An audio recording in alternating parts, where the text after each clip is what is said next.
Hello and welcome to episode 39 of Talking Shit About. I'm your host, Elizabeth, and each month I bring on a guest to talk about something they love, something they hate, and hopefully by the end we've all learned something. This month is a little different. I brought my lovely husband back on the show to talk about Project 2025. The election's coming up. I figured this is a hot topic and a lot of folks don't know about it, and so I figured I'd make it easy for you. You don't have to read all 920 pages. Other people did that for us, so we will be talking about that today. And if you want to hear more from my husband, you can check out the Ruby Ridge series. I'm not gonna lie, I kind of stammered my way through that one. I was really nervous about doing a report style episode, but this one I felt a little bit more confident. So hopefully you enjoy, and let's go ahead and talk some shit. I was like, what the fuck does that mean? I have friends that are firefighters and I know that they use soap. And she was screaming at me over soup. Fuck this, I am not ever talking to a Scientologist again. These people are all insane. I'm putting my bricks in the dumpsters, motherfuckers. Do you see me, bitches? I'm throwing my bricks. And he's just like chucking bricks. Hi, Boo. How's it going? It's good. How are you? I'm still sleepy, Yeah. but that's okay. I'm not interviewing today, but my husband is here to help me with this episode, as are the dogs, so sorry in advance. That's what happens when we do these episodes together. Gill, how much do you know about Project 2025? I remember it kind of popping up a lot in the news cycle a few months ago. Sort of advertised or reported as like an authoritarian Christo-fascist like playbook put together by some right-wing think tank. When it did start coming up a lot, my the conspiracy corner of my brain kind of wondered why they only started talking about it once it became like abundantly obvious that Biden was like stroking out on stage, when obviously it had been a project going on for several years. But I also am familiar with American media systems, so there's that. But yeah, basically my understanding is it's an authoritarian Christo-fascist playbook. Pretty much, yeah. So yeah, that's actually a really good overview. This is sort of list style, and we're going to sprinkle in some of the training videos that were released. This is not a comprehensive list of everything in Project 2025, or at least the mandate, which we'll get into, but I feel like this is a good overview of the really important stuff that people should know about. The dogs are ramping up right now. So we'll go in the following order, mostly talking about the proposed policy changes, with, again, clips from the training videos sprinkled in. Here's kind of the overview. So we'll start with an overview of Project 2025. And then we'll go into the following topics: LGBTQ plus rights, reproductive rights, veterans, education, climate change and the environment, immigration, government and justice, media, and then we'll end it with the latest news regarding Project 2025 as of this date of recording, August 25th, 2024. Okay, so what is Project 2025? So the Mandate for Leadership 2025, the Conservative Promise, is a 920-page document, which is too long, and that's why I didn't read it, most of it. Born from the Heritage Foundation, authored by, quote, a collective effort of hundreds of volunteers, and edited by Paul Dans and Stephen Groves. The Mandate for Leadership was synonymous with the term Project 2025 for some time, but as we'll discuss toward the end of the episode, the mandate is actually just phase one of a larger mission, which is Project 2025. So who is the Heritage Foundation? Like you said, it's a think tank, but the Heritage Foundation, also known as Heritage, is a conservative think tank that was founded under the Nixon administration in February of 1973 in response to Nixon's embrace of the liberal consensus, which were economic policies for a crisis reform package. This is actually not the first mandate for leadership. Heritage flourished under Reagan, who utilized components of the first 1981 mandate for leadership during his administration. Reagan appointed multiple authors of the document to his administration and even provided copies to each of his cabinet members to read. About 60% of the 2,000 recommendations in the 1981 mandate were implemented or initiated by the end of Reagan's first year in office. This is not a pro-Reagan podcast, by the way. At all. We're a pro John Hinckley Jr. podcast. We'll cover Reagan one day. Heritage focused heavily on anti-communism, pro-business, and pro-Christian conservative advocacy. Heritage was a leading proponent for Operation Desert Storm under George H.W. Bush. Under his son, they supported the wars in Afghanistan and Iraq and the War on Terror. Like many conservative people and organizations, Heritage was not supportive of Trump during his initial 2016 campaign until he secured the Republican nomination. Heritage had major influence over his appointees and policies. CNN reports that at least 140 people who worked in Trump's administration contributed to the 2025 mandate in some capacity. So a little bit about the editors, Paul Dans and Stephen Groves, who we won't spend much time on. Paul Dans was the director of Project 2025 up until the end of July, when he stepped down after receiving criticism from the Trump campaign. We'll talk more about Trump's response to Project 2025 towards the end. I couldn't find much for Stephen Groves in the news, but he is the, quote, Margaret Thatcher Fellow in the Margaret Thatcher Center for Freedom at the Heritage Foundation. How do we feel about Margaret Thatcher on this podcast? Not fans. Yeah. And if you want more information, you can check out episode 36 of this podcast about the Troubles in Ireland with Oisin Feeney, the host of the Troubles podcast. Or just listen to his whole podcast, because it's amazing. He also just recently released an episode about the riots going on about immigration in Ireland and Belfast, and Yeah. it was good. Very informative. Cool. And he is much more, well, not so much in that last episode, but he's very nonpartisan in his podcast. Although on his episode, he let it kind of slip his opinions a little bit. I tried to do a good job of kind of covering his back, but he's pretty cool. Let's just say that. Yeah. Okay, so why are we having this mandate? Quote, the 2025 Presidential Transition Project is the conservative movement's unifying effort to be ready for the next conservative administration to govern at 12 o'clock noon, January 20th, 2025. And this is all directly from Project 2025. History teaches us that a president's power to implement an agenda is at its apex during the administration's opening days.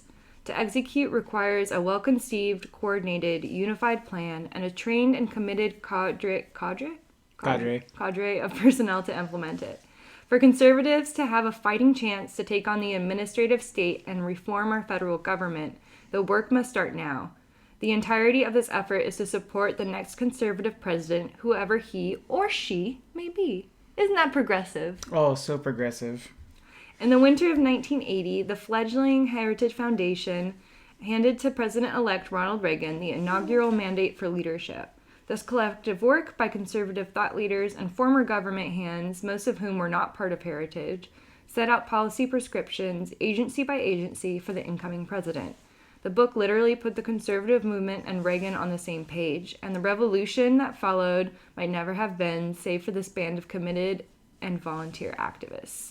And I assume by revolution, they either mean the war on drugs or the loss of over 100,000 lives during the AIDS epidemic. Or the Star Wars debacle. Yeah, any of those things. The long march of cultural Marxism through our institutions has come to pass. The federal government is a behemoth weaponized against American citizens and conservative values, with freedom and liberty under siege as never before. The task at hand to reverse this tide and restore our republic to its original moorings is too great for any one conservative policy shop to spearhead. It requires the collective action of our government. Project 2025 is more than 50 and growing of the nation's leading conservative organizations joining forces to prepare and seize the day. The axiom goes, personnel is policy, and we need a new generation of Americans to answer the call and come to serve. This book is functionally an invitation for you, the reader, Mr. Smith, Mrs. Smith, and Miss Smith, to come to Washington or support those you can. Our goal is to assemble an army of aligned, vetted, trained, and prepared conservatives to go to work on day one to deconstruct the administrative state. So the project is built on 4 pillars, still continuing from Project 2025. So Pillar 1, this volume, meaning the mandate, puts in one place a consensus view of how major federal agencies must be governed and where the disagreement exists brackets out of these differences for the next president to choose a path. Pillar 2 is a personal database personnel database that allows candidates to build their own professional profiles and our coalition members to review and voice their recommendations. These recommendations will then be collated and shared with the president-elect's team, greatly streamlining the appointment process. Pillar 3 is the Presidential Administration Academy, which is a hoot, an online educational system taught by experts from our coalition. For the newcomer, this will explain how the government functions and how to function in government. For the experienced, we will host in-person seminars with advanced training and set the bar for what is expected of senior leadership. The final pillar, Pillar 4, the playbook.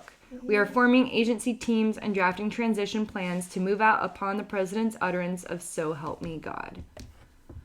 Okay, I want to quote McKay Coppins, staff writer at The Atlantic, who appeared on NPR's 1A, because he talks about a very important feature of Project 2025. Quote, "So the plan essentially that's laid out in Project 2025 is to eliminate civil service protections for up to 50,000 federal workers, which would effectively make these political appointees. And that would be people from rank-and-file lawyers, budget wonks, administrators working in dozens of agencies. They would be classified as Schedule F employees, which would mean that the president would be able to fire them at will, with or without cause. And these fired civil servants, their posts could be left empty, or more likely in many cases, they would be filled with Trump loyalists. Civil servants in general tend to be nonpartisan, where political appointees, as you hear over and over again in the training videos for Project 2025, are sworn to carry out the president's will rather than base their work of, the law. Potential appointees would have to pass loyalty tests, which determines how comparable their views and ideals are to the president. Project 2025 also calls for 50% reduction in federal employees within a year and 75% within 4 years. This would disproportionately affect veterans, who make up 30% of the federal workforce, so that's an estimated 300,000 veterans. So the training videos. ProPublica got access to over 14 hours of Project 2025 training videos for appointees, and we'll be watching clips of them throughout the episode. Most of them are incredibly boring. I'm not going to play clips from each video or read off the titles of each video, but here's the ones that we will be going over. Conserving America, Conservative Principles. The Political Appointee Survival Guide. The audio quality in this one's fucking horrible. Art of Professionalism, which is one of the more engaging videos. And their advice on being appropriate is, quote, be appropriate. Hidden Meetings, Monsters in the Attic, which is about left-wing code words and biased language. We'll be using this one a lot because we can kind of reverse it on them and use recognize the language they're using. You know what I'm trying to say. You're nodding. Yeah, right? identify dog whistles. Yep, thank you. I had been trying so hard to come up with the words for that since I started on this, and I just could not. How to work with the media. And that one, as I was scrubbing through it, it was just constantly implementing the president's agenda. And then finally, best practices in social media to advance policy. A lot of them are just kind of basic, like this is how the government functions and stuff like that. And so I didn't watch a lot of those. Like Schoolhouse Rock. Yeah, but all the videos are just one or two people sitting there talking at you. It's so unengaging. And I've taken so many different trainings in my life, and it's just these are the worst. They're horrible. Okay, so we'll start out on policies, LGBTQ plus rights. We're going to start out with snippets from the video titled Monsters in the Attic to lead us into our conversation about LGBTQ plus policies. So let's start with the intro to set the tone. Hi, I'm Katie Sullivan. I'm just a normal American woman. But to the left, that makes me a cisgendered ethno-imperialist birthing person with pronouns she, her. Words like that are quite a mouthful, and it's one America needs to spit out before we choke on it. So yeah, we'll be seeing her face a lot, unfortunately. Okay, so let's skip ahead a little bit. Funny, I would have just called her an old white lady. Definitions. Let's talk about the word gender. The word gender is no longer a polite way to refer to biological sex, male or female. The word now is completely toxic. It's no longer being used to mean male or female, but now how people identify, which is where we get this idea of gender identity. Katie, did you know that there are between 72 and 1,000 different kinds of gender? We should never use the word gender as conservatives. It's not specific and it's nonsensical. Instead, use the word sex or biological sex or male and female. And I don't care where you are in the administration, you will deal with the word gender. Speaking of sex, the next phrase that we're going to talk about is sex assigned at birth. Now, I just told you to use the word sex, and you may think that sex assigned at birth, that sounds great. Well, actually, it's not. It's the left's attempt to change biological fact and to try to normalize their belief that biological sex can change. Unfortunately, many folks, including solid conservatives, have accepted this and don't understand the danger in using this term. In fact, some conservatives have even taken this term and changed it slightly, gender as revealed at birth. The left is infiltrating our conservative organizations, Christian schools, and even churches. We must always be on guard. And when a new term is introduced, ask, what is the genesis for this new term and why was it introduced? If you see the term sex assigned at birth, delete it and replace it with biological sex. The next issue under gender is pronouns. Don't fall into the progressive left's trap in regard to pronouns. Don't use them in email signature blocks, on LinkedIn, and absolutely do not ask people what their pronouns are on your first day on the job. So yeah, it's kind of a little taste for us. But everything she says to do in the video, do the opposite. Okay, so, I forgot to mention this at the top, but most of my sources are, I did not read all of the 920-page document myself, but I did use sources that did. And I have links to all of my sources in the show notes. So moving on to the policies for LGBTQ plus rights. So the first thing, they're going to rename the U.S. Department of Health and Human Services to the Department of Life. Okay, so policies, and this is just kind of list format. Feel free to pop in whenevs. Policies. Rescind regulations prohibiting discrimination on the basis of sexual orientation, gender identity, transgender status, and sex characteristics. Neat. Restore the Trump administration Title IX regulation with the additional insistence that sex is properly understood as a fixed biological fact. Outlaw, quote, transgender ideology or the act of being transgender with which the mandate equates to pornography. What?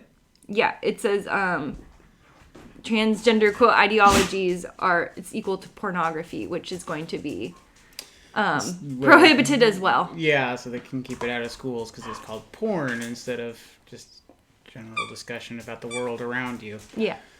Neat. Yeah.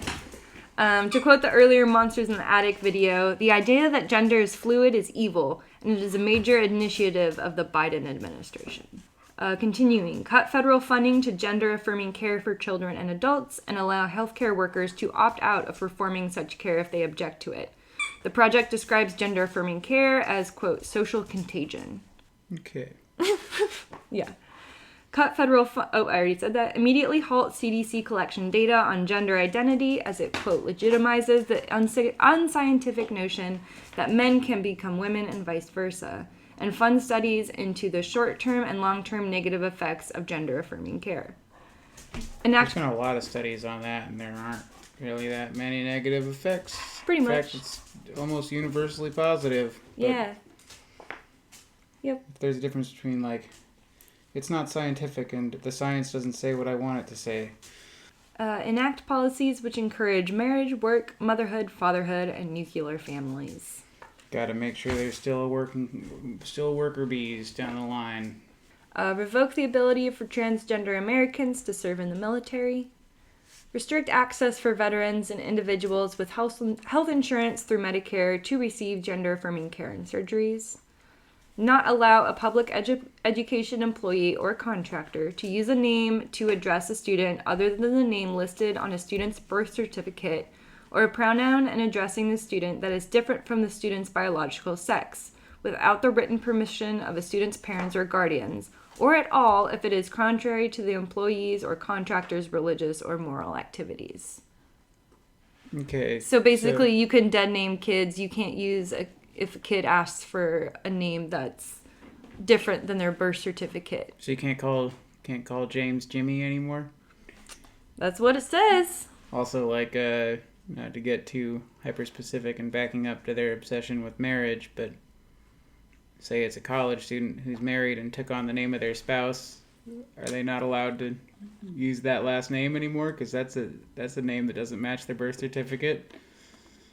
I don't know. It seems like there's some short-sightedness and lack of nuance here, even if I think it's all gross. It's pretty dumb. Yep. I didn't even think about that. That's a really good point. Finally, protect adoption and foster agencies that refuse to work with LGBTQ plus married couples. So leave them in the system if there's a family who wants the child. Yep. Neat. All right, let's move on to reproductive rights. Despite President Trump issuing a presidential memorandum at the very onset of his administration to immediately change course and to protect life, even months later, his guidance was ignored. I remember hearing careers refer to this policy and even seeing documents that referred to it as the global gag order. I immediately told the career staff that we do not refer to it as the global gag order, but instead appropriately as the Protecting Life and Global Health Assistance policy. To some, it may seem inconsequential, but it actually was completely undermining the president and the American people who had elected President Trump. So opposed to this policy change, the left actually started a new organization and an international movement called She Decides, which invited NGOs and other foreign governments to join and actively promote abortion services and advocacy, essentially joining together to try to counter what the Trump administration was doing to protect life. Language matters. Good for them. I'm glad they did that. Actually, language does matter. I'll give her that. All right, here are the upcoming policies. Affirm that abortion is not health care. Reverse approval of chemical abortion drugs. Restrict access to abortion pills to just 49 days gestation. Before most people know they're pregnant. Prohibit abortion travel funding. Affirm that Congress should pass the Protecting Life and Taxpayers Act, which would accomplish the goal of defunding abortion providers such as Planned Parenthood. Withdraw Medicaid funds for states that require abortion insurance. Audit Hyde Amendment compliance, which prohibits federal funds from covering abortion services for people enrolled in Medicaid, Medicare, and the Children's Health Insurance Program. Undo Obama contraceptive mandate and eliminate the week after pill from the contraceptive mandate. Require the Department of Life, again formerly the Department of Health and Human Services, to collect data on people who have abortions using, quote, every available tool, including the cutting of funds, to ensure that every state reports exactly how many abortions take place within its borders, at what gestational age of the child, for what reason, the mother state of resident, and by what method. Eliminate the Reproductive Healthcare Access Task Force and replace it with an anti-abortion task force. All right, veterans. No clip for this one, but this is from the Rolling Stone article. Trump and Republicans are pledging to, quote, take care of our veterans by ending luxury housing and taxpayer benefits for undocumented immigrants. Marty! Come on. Redirecting those savings to shelter and treat homeless veterans. The Trump administration's reforms to expand veterans' health care choices are widely recognized within the veteran community as a push to privatize the Department of Veterans Affairs, an approach fiercely opposed by all major veteran service organizations in the U.S. Trump also promises to hold low performers at the VA accountable, but during his first term, more than 2,600 employees were fired, with only 5 being top officials. Most of those terminated were housekeepers, food service workers, and nursing assistants. This did little to reform the VA and instead caused staffing shortages, further denying veterans the care they need. 4 years later, the VA is still struggling to catch up with staffing needs. Eliminate concurrent eligibility for disability and retirement benefits. Restrict disability coverage. close low-priority VA medical care enrollment, and privatize the Department of Defense's TRICARE system, which when I was part of a military family, like TRICARE was amazing. And it was like, it's insurance. Okay. But it was like superb, and so that sucks. The manual also criticized the 1991 Agent Orange Act and the 2022 PACT Act. What? It repeals the Agent Orange Act? Jesus. Yeah, which, for those who don't know, expand VA healthcare benefits for veterans exposed to burn pits, Agent Orange, and other toxic substances. Which is like all veterans since like the 60s. Yeah. It's cool, but they care about their veterans, right? Okay, so education. Policies. Eliminate the Department of Education. Neat. Yes. Who needs it? As a former educator, I love to hear that. Yeah. Eliminate the Head Start program, which would restrict access to affordable pre-kindergarten education. We have a Head Start program in our community, and it is so important to our community, and I can't imagine, like, on a nationwide scale how damaging that would be. Like, so many low-income families that need that childcare, that need that early childhood development. And yeah, that sucks. Advocate for the Secretary of Education to, quote, insist that the department serve parents and American ideals, not advocates whose message is that children can choose their own sex, that America is systemically racist, and that math itself is racist, and that Martin Luther King Jr.'s ideal of a colorblind society should be rejected in favor of reinstating a color-conscious society. And that's from page 286 of the mandate. Encourage the president to issue an executive order prohibiting the federal government from spending money on critical race theory training, as well as encourage Congress to do the same. And end the public service loan forgiveness program, which provides student loan relief to borrowers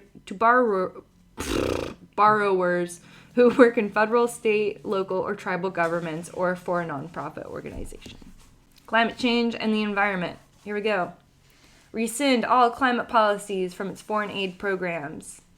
Withdraw the U.S. from the UN Framework Convention on Climate Change and the Paris Agreement, which is the international treaty on climate change that was signed in 2016 and covers climate change mitigation, adaptation, and finance. Not that we actually do follow the things we signed on to do, but we definitely won't if we back out of it. Eliminate the Office of Energy Efficiency and Renewable Energy. Dismantle the Environmental Protection Agency, or EPA. Cease collaborating with and funding progressive foundations, corporations, international institutions, and NGOs that advocate on behalf of climate action. Stop all federal grants to environmental advocacy groups. Repeal the Infrastructure Investment and Job Acts and Inflation Reduction Act. Eliminate the Clean Energy Corps by revoking funding and eliminating all positions and personnel under the program. This is from Project 2025. And the Biden administration's unprovoked war on fossil fuels, restore America's energy independence, oppose eyesore windmills built at taxpayers' expense, and respect the right of Americans to buy and drive cars of their own choosing. And finally, approve the 2020 Willow EIS, the largest pending oil and gas projection in the United States, in the National Petroleum Reserve Alaska, and expand approval from 3 to 5 drilling pads. Let's break it up with a little clip. What do you think about all of about the left's words and definitions in the environment? It's a great point, Katie. They don't stop. Climate change, allegedly, is everywhere. And if the American people elect a conservative president, his administration will have to eradicate climate change references from absolutely everywhere. And according to our intelligence community, the number one threat facing our country today is, drumroll, climate change. Not Russia, not China, not AI, climate change. This shows how the federal government is all in on this issue. And climate change activists wield a lot of power. This is an issue to pay attention to as it has infiltrated every part of the federal government. Now, when I think of climate change, I immediately think of population control, don't you? I think about the people who don't want you to have children. You're making a great face right now. Impact on the environment. Perhaps not everyone will make that connection, but after spending time in the international space trying to protect life, I can tell you this is part of their ultimate goal, to control people. So, what made you make that face when she said population control? It's just like the first thing I think of when I think of climate, when people talk about climate change, is population control. It's like, Jesus Christ. Like, no, it's like pursuing renewable energy sources that are, it's just, the Earth is by definition, finite resource. There's a limited amount of space on the Earth. It is a big planet, don't get me wrong, but it is finite. And this idea that, like, trying to get away from systems that run us out of, like, just like for like oil, where we'll just keep digging up oil and burning it. And it's like, okay, the effect on the environment aside, what happens when you run out and you haven't invested in the future where it isn't there anymore? Again, just disregarding the climate aspect of it, just looking at it as a finite resource is crazy. It's like a misquote of Al Gore 20 fucking years ago has become this fucking boogeyman comment about fucking population control, and people fall for it, and it is fucking crazy. Anyways. Well said. Thank you, Boo. Yeah. We're going to talk next about immigration. We're going to watch a little clip, but first I'm just going to define inalienable rights because they're going to say it a lot. Section 1 of the Constitution, quote, all people are by nature free and independent and have inalienable rights.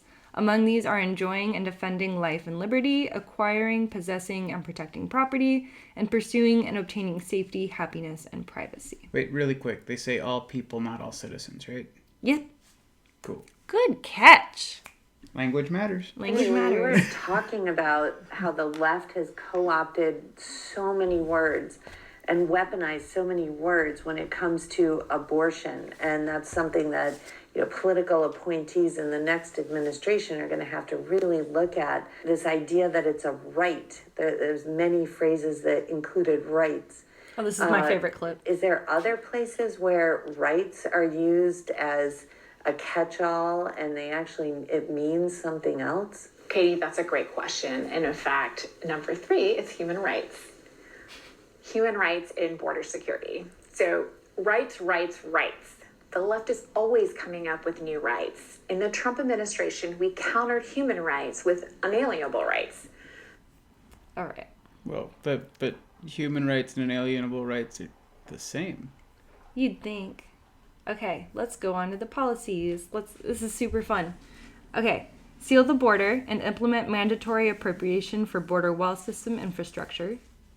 Dismantle the Department of Homeland Security and combine it with other immigration enforcement units and other agencies. Oh, damn, you had me before the and.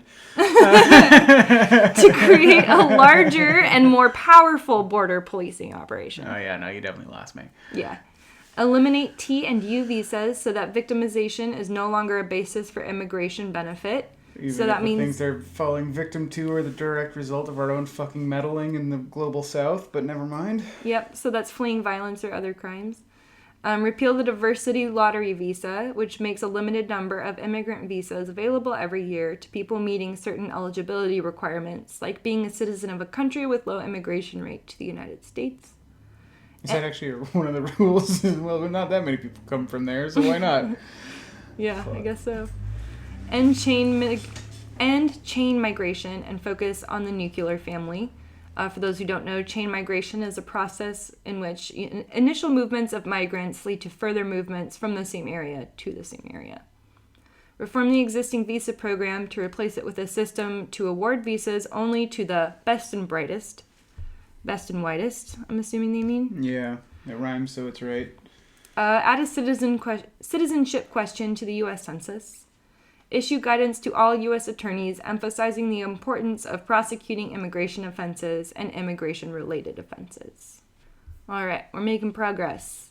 On to government and justice. This section's pretty short. Also, I'm going to put a link in the show notes, but there has been a lot of concern about Social Security being cut. According to the PBS, whatever article, PBS posted it secondary, whatever the original source is, that's what the link is. They mention that Social Security is not being cut, at least in Project 2025, the mandate, but there will be changes to or it advises changes to Medicare, but that's just something I wanted to throw in here real quick because I know that's a huge concern. Place the entire federal bureaucracy, including independent agencies such as the Department of Justice, under direct presidential control, which is unitary executive theory. Conduct an immediate comprehensive review of all major FBI investigations and activities and terminate any that are unlawful or contrary to national interest. And enforce the death penalty. All right, Section 9, media, and this is our last section, and then we'll get to sort of the latest news. Media. Prevent the FBI from engaging, in general, activities related to Americans creating or spreading misinformation or disinformation. That seems like a convenient thing to have involved when you're doing a project like this. Got to make sure the FBI can't stop us from spreading lies from the pulpit. No longer task FBI agents with monitoring social media to flag content they deem to be misinformation or disinformation for platforms to remove. Strip funding from the Corporation for Public Broadcasting, which they call a, quote, liberal forum for public affairs and broadcasting. And ban pornography and shut down companies that allow access to pornography, which is totally going to work. And they're going to fight the internet. Yeah. Alright, so we're going to watch some more clips. This clip is from the video How to Work with the Media, hosted by Alexei Woltornist. He's like this Eastern Orthodox Catholic priest or something. I don't know, he's incredibly boring. If you ask most people, it's pretty clear that most mainstream media outlets are to the left. Remember how I talked about having some sort of self-ownership before you go into serve in an administration? This is where it becomes important. Because if you are working with a New York Times reporter who covers your beat or whatever you're responsible for communicating to the American public, if you are in a position where you crave their approval, you're going to mess up. You're going to do something wrong. If the New York Times is writing a glowing profile on you, the person who's supposed to be behind the scenes, you're doing something wrong. Not only because you're frankly getting a little outside of your lane, but also because they are certainly to the left, and if you're serving a conservative administration, you should not be getting glowing reviews from the left. Let's divide each other even more. Let's not agree on anything. Yeah. The left should never be happy about anything that you're doing, and if they are, then you're doing something wrong. Yeah. Us versus them. Okay, so speaking of left-wing media, here's a clip from the Political Appointees Survival Guide. People are listening, and all the time. Even when we don't think others are paying attention, they are. Our blog posts, articles, books, publication, old school papers, work reports, resumes, testimonies, even our photos, both past and present, are searched for and sifted through by the left in an effort to discredit us, attack the president, or damage what is being worked on in order to advance their alternative agendas. The things we put out into the public are seen by the public. We don't like that. The video also recommends that appointees create a incentive structure for media outlets to encourage outlets to come to the appointee for information. Quit that. I also want to quote this very funny thing from the training video, How to Work with the Media.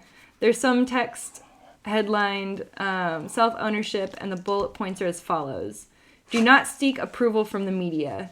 You are entering public service, which means you are there to serve the American public and the president they elected.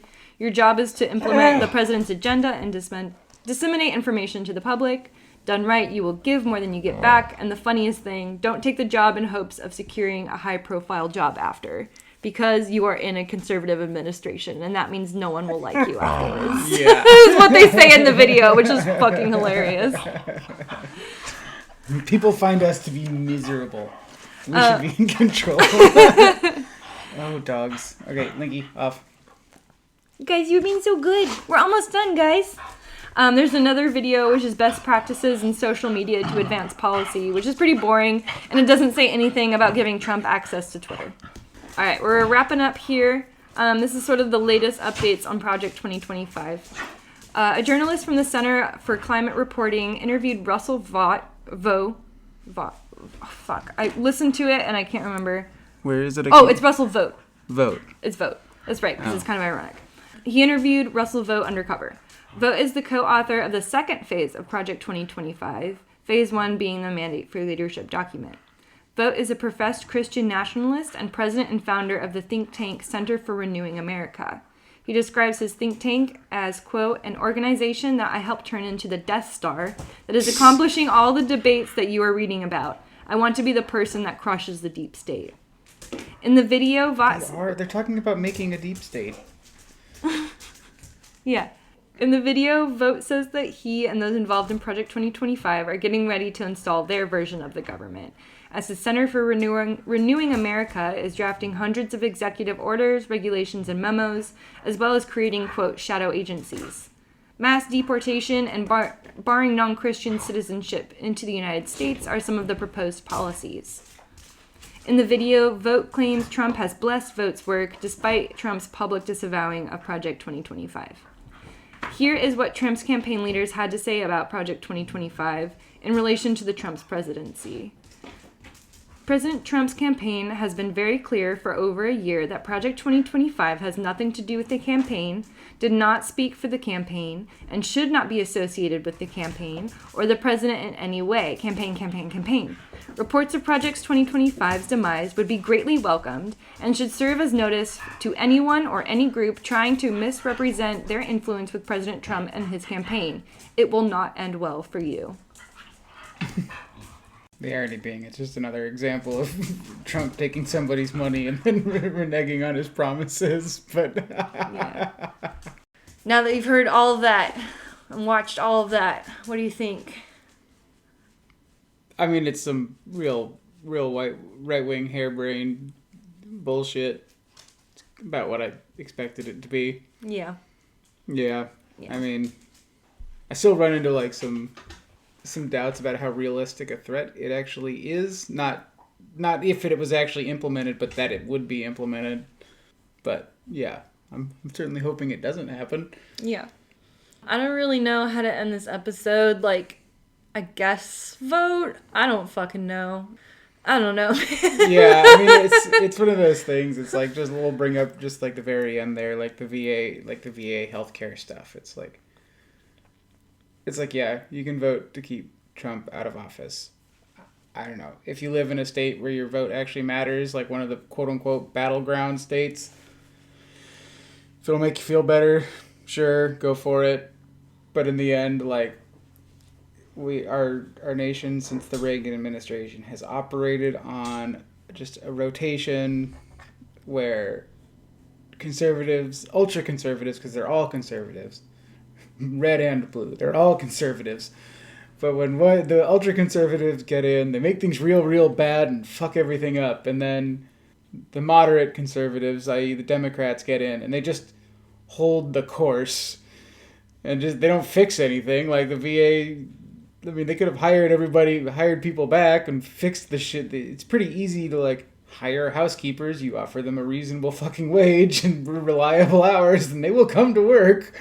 Yeah, border security is stronger under Biden than it was under Trump. Yeah, I mean, like, within the first 6 months of the Biden administration, the fucking border security was whipping people on the border with fucking horse reins. But anyway, again, it's like the ultra-conservatives get in, they make shit bad. The moderate conservatives get in and they hold the course. So that when the ultra-conservatives get back in, they can make it even worse. You know, there's only one candidate that's truly for the American people. And guys, if we all just voted for this one person, they could become president and things would be great. I swear to God. Vermin Supreme 2024. Vermin Supreme 2024. Free ponies, better guns. He's going to take your guns but give you better guns.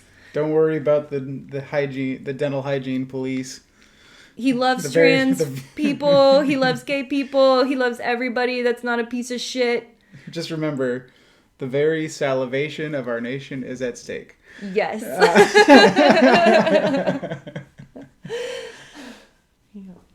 Fuck. Yeah. I don't know. It's a mess. It's always a mess. Well, babe, thanks for having this conversation with me. No problem. I love having conversations with you. This one's on the record. Nice. This will show up in the court dossiers down the line. Yep. All right, boo. Love you. Love you too. That's a wrap for this month's episode of Talking Shit About. This podcast is recorded and edited and hosted and all that jazz by me because this is a hobby project of mine. I don't ask for any money and I don't have any ads because I want this to be an enjoyable learning experience for you. And if you do want to support the show, you can do it by subscribing. You can do it by downloading episodes as they come out, listening, obviously, and sharing the podcast with people you think would be interested. Again, I hope you enjoyed the show, and we'll be back again next month. Thanks for listening. I lied. There's one more thing. If you want to be on the show or suggest a topic or give feedback, you can email me at killizabeth.pod@gmail.com. That's KILLIZABETH.pod@gmail.com. You can also find me on Instagram at killizabeth.pod. And yeah, reach out. I don't bite. Not on first contact. But if you say something shitty, I might get you. All right, peace out.